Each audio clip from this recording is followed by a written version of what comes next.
Hello. Now, if you recognize any of these different foods or have them in your pantry, then this video is for you. I was on breakfast talking about foods that have that kind of healthy vibe, the health halo.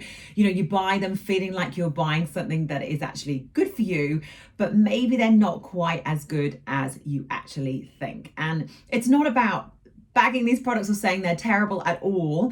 It's just understanding where they might fit into your day or your week, and really just to work out a little bit more about what you are buying. So I just thought I'd go through these in a little bit more detail to show you some of the things that you need to watch out for. The first thing is the use of the word vegetable. Now, vegetables are good for us. We all need to be eating more veggies, absolutely. But it really needs to, the veggie goodness, you know, ideally is coming from whole vegetables variety. So just a couple of examples of foods that use the word vegetable. So we've got like your crackers. There's all, this is not just this brand or just this brand here. There's lots of different crackers and other things that use the word vegetable. But you know, when we look at the back of these here, these are 20% fat. So crackers can be lower in fat than that. And fat's not the only thing to worry about, but they are quite high in saturated fat as well. They don't even state the fiber on them, which means they're, you know, low in fiber, high in sodium. But when we're looking at the vegetable component of it, it's just a vegetable blend, 3.5% of a vegetable blend, whatever that is. These ones here, same kind of thing going on. Dehydrated vegetable flakes, 4%. So just beware, you know, these are high fat crackers, low in fiber, and they do have quite a lot of salt in them. So if you want vegetable goodness, eat real vegetables. Other things that say veggies on them, these veggie straws. So I've seen quite a few people buying these. I mean, potatoes are vegetables. So when you're buying chips, you know, it is a vegetable. But I think the kind of vegetables be kind of pulled out when they're using words like, here you go, kale, tomato, spinach. But they are 0.4% tomato powder. So those vegetables that are kind of highlighted there looking really good are just vegetable powders. They have got a bit of fiber, but lower in sodium, granted, than other chippies. They're 29% fat, so pretty much really standard chips. So it's just, if you're eating something like this, you still need to think of it like chips. So if you don't normally buy chips and you buy this because you feel like it's better for you, it's still chips, okay? These ones now, John was quite horrified about these on TV.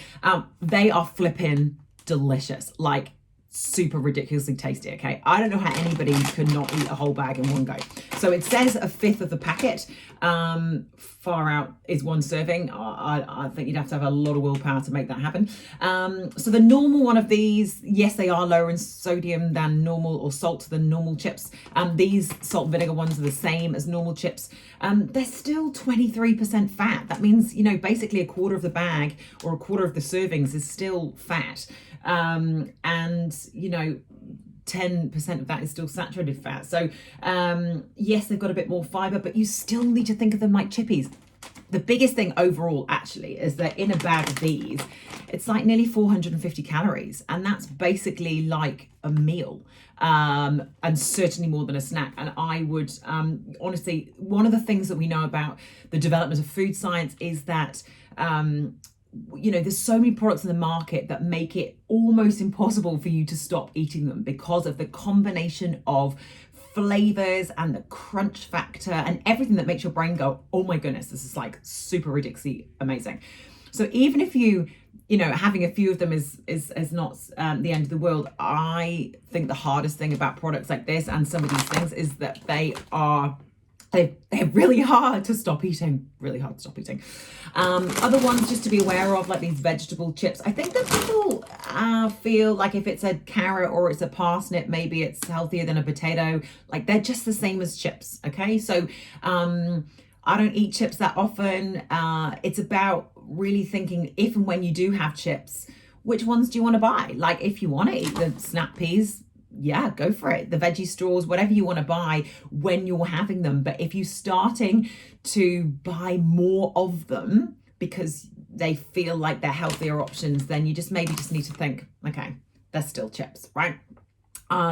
What else have I got here? So many things. The smoothies. I mean, this is not new news about sugar in smoothies. They don't have added sugar in them, but as soon as you blend fruit down or juice it, you kind of break down the cell walls of the fruit or the vegetables, and the sugar becomes free, what we call free.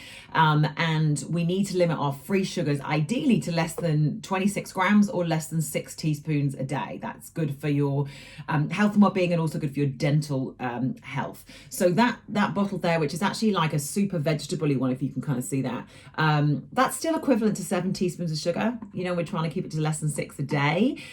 This spirulina, I think the green thing confuses a lot of people. That's 27 teaspoons of sugar in there.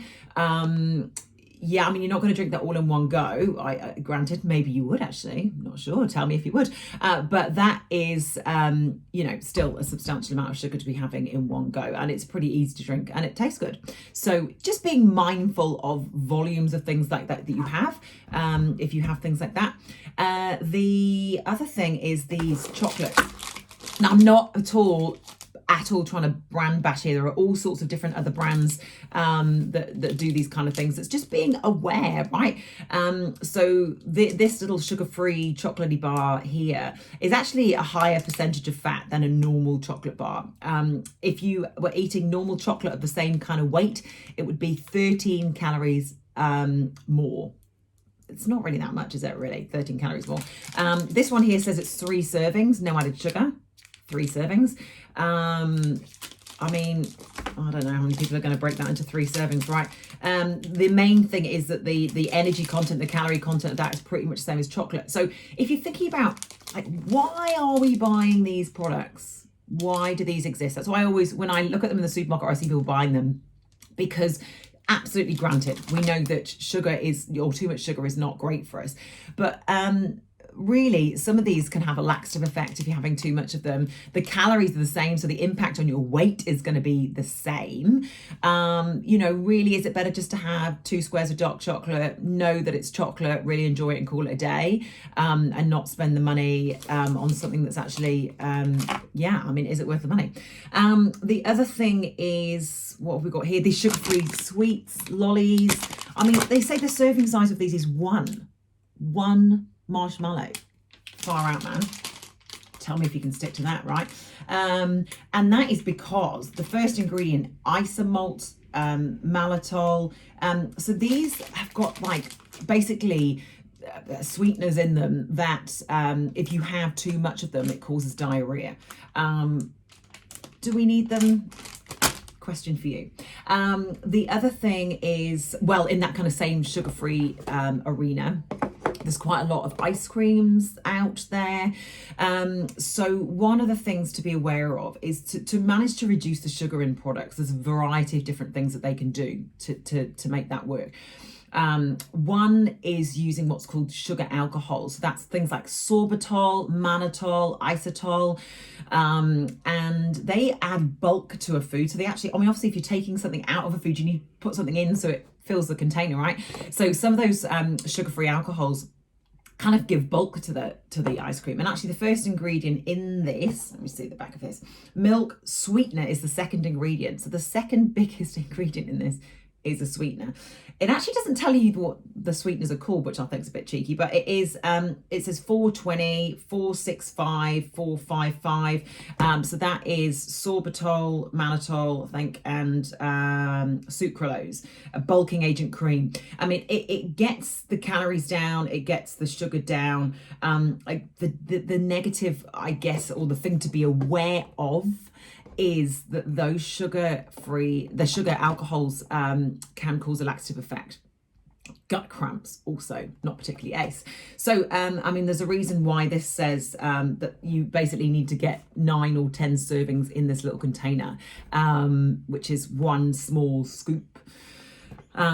So where does it fit in the world? It's just being aware of those different things. If you can limit it to a small scoop, yes, it is lower in sugar, but if you've got irritable bowel syndrome, or you've got any kind of gut complaints, or you give that to your kids and wonder why they've got loose motions afterwards, probably that's the answer. The other thing is these, I know people love these. The kind of processed meats. I've got lots of South African friends who are never going to talk to me again, but sorry. So this is quite interesting. I mean, look at all those different like active kind of people going on there. Naturally fermented salami strap for strength and stamina. Really? Strength and stamina? Not quite sure about that. But the main thing around these, well, two things really, actually ridiculously high in sodium. So this one here says 1.5 servings in a bag. In 1.5 serving, so if you had what it says as a serving, 720 milligrams of sodium. So in a day as an adults, we're trying to keep it to less than 2,000. In a day, like it's pretty easy to eat a tiny bit of that and get a whack of sodium. The other thing is, I mean, obviously for children, which these are designed for lunch boxes, right?